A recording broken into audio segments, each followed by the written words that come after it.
What's up, guys? That Really Ghost Guy here, and I am starting off at this point in the video because I want to show you something. See over to the left, the void trace, to the left, the void traces, just right up here, actually, just to make this a little bit better. Come on, right there, the void traces at 50.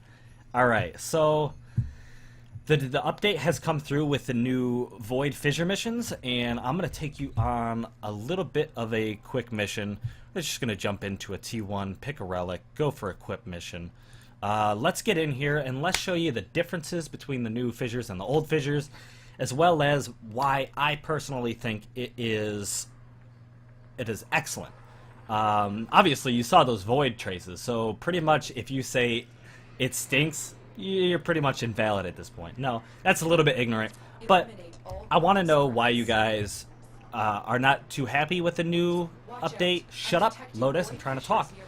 And put it in the description below why you do or don't like this new fissure setup. I suggest trying it first, though. I do, because I just got 50 traces. I know that's on the high end, but I just got 50 traces, so yeah. Anyways, as you can see, there's a reactant that spawned because the fissures are active throughout the mission. I'll look for it. It might be, where is it? Down there? I don't know. It's somewhere. Yeah, there it is. It was right up there, and it's going to move throughout the mission, depending on where you go. And as you can see, you pick up the new reactants by walking over them. You no longer have to pick them up and walk them over. For whatever reason, I already have 4. That wasn't the case the last time I did it. I just happened to get some good drops right there. But anyways, so first off, you're no longer losing energy when the fissure appears, which isn't, wow, see, I got really lucky with these reactants. That was not the case last time. But yeah, so you're not gonna lose energy, which is pretty cool. If you didn't have gear to buff your energy, it was a little bit difficult when the fissure first popped out. Not really the case anymore because those are gone. I've already have 8. This is crazy. Last time, wow, 9. Last time it took me up to, I think, 80 out of like 120 enemy kills to actually finish off the fissure, which appears to not be the case right now, which is alright. I mean, it is what it is. This is T1, so there we go. We already finished off the thing. 56 void traces, guys. 56.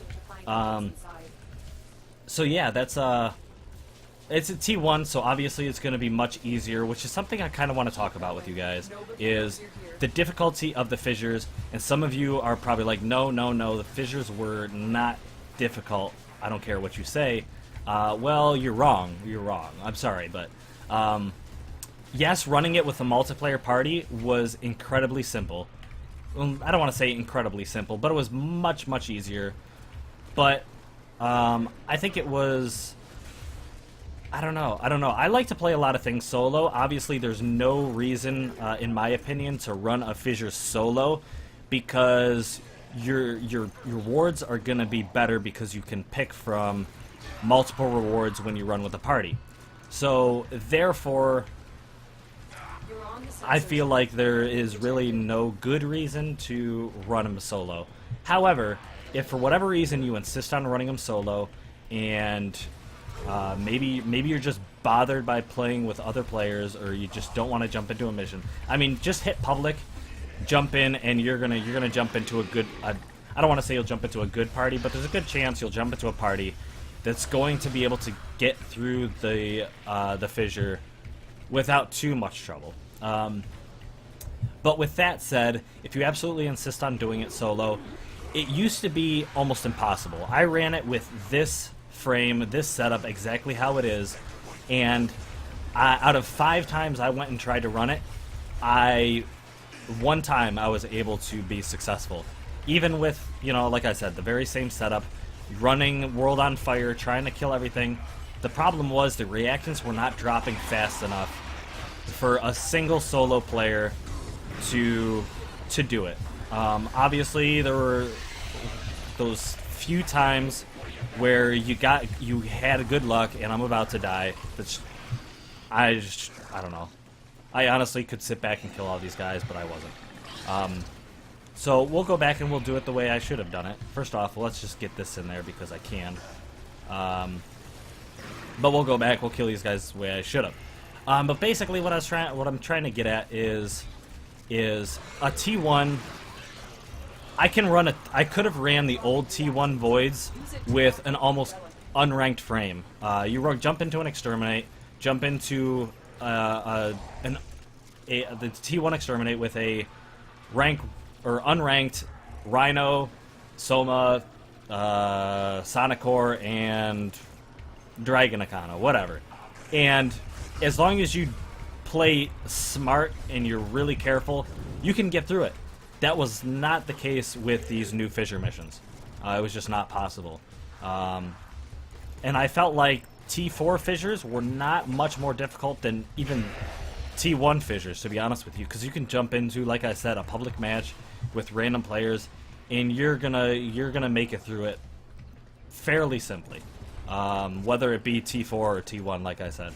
I think that scaling, it was having problems scaling between T1s and T4s, and I think it needs to be very similar to the way the old voids were. I understand that it's changed, and look at that, that's funny. I understand that the whole structure has changed, and I was hoping to get some energy out of there so I could just kind of chill back here and make this like super simple, but that's not the case. Let's just do one of these. Boom. Get some shots on these guys. Let's get knocked down because I did. But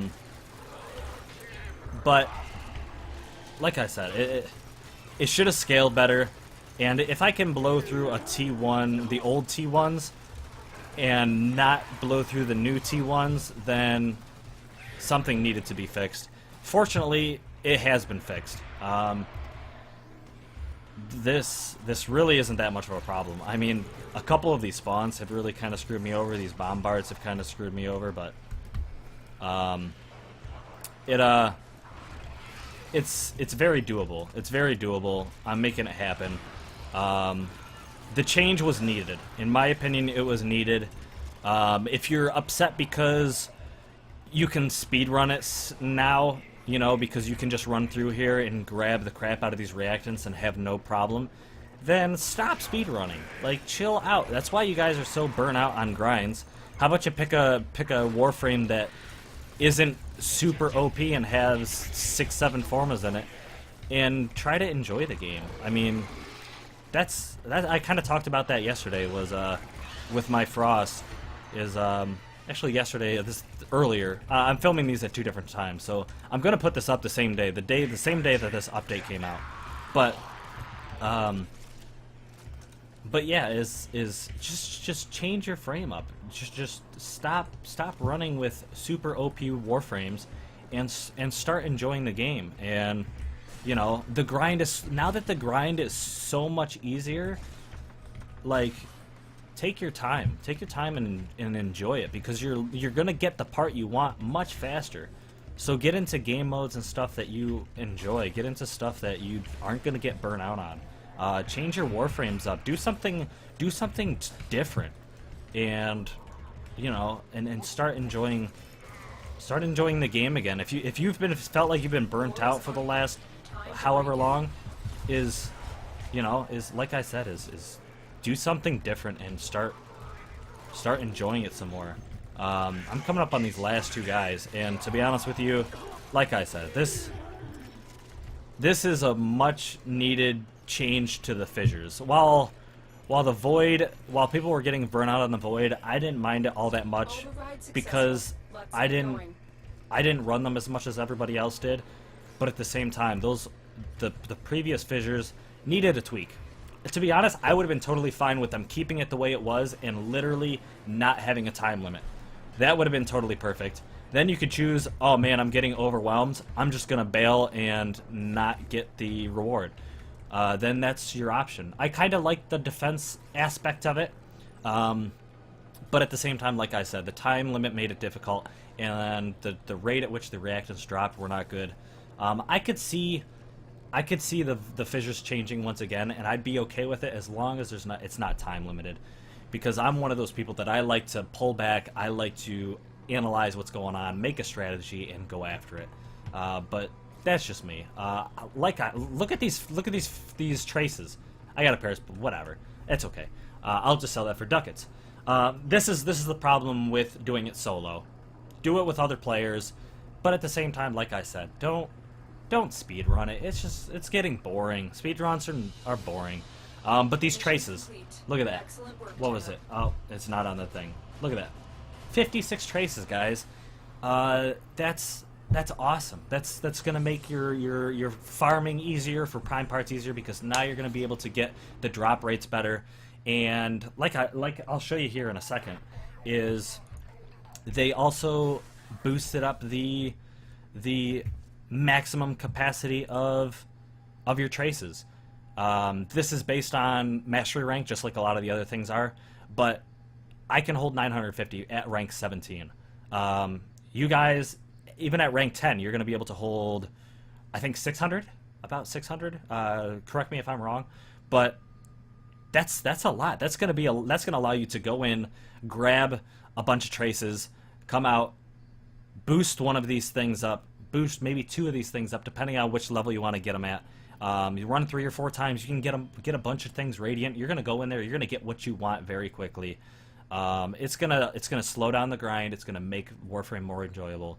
And I don't know. Let me know what you guys think. Are you okay with it? I suggest running it if you haven't run it already, and see how you feel.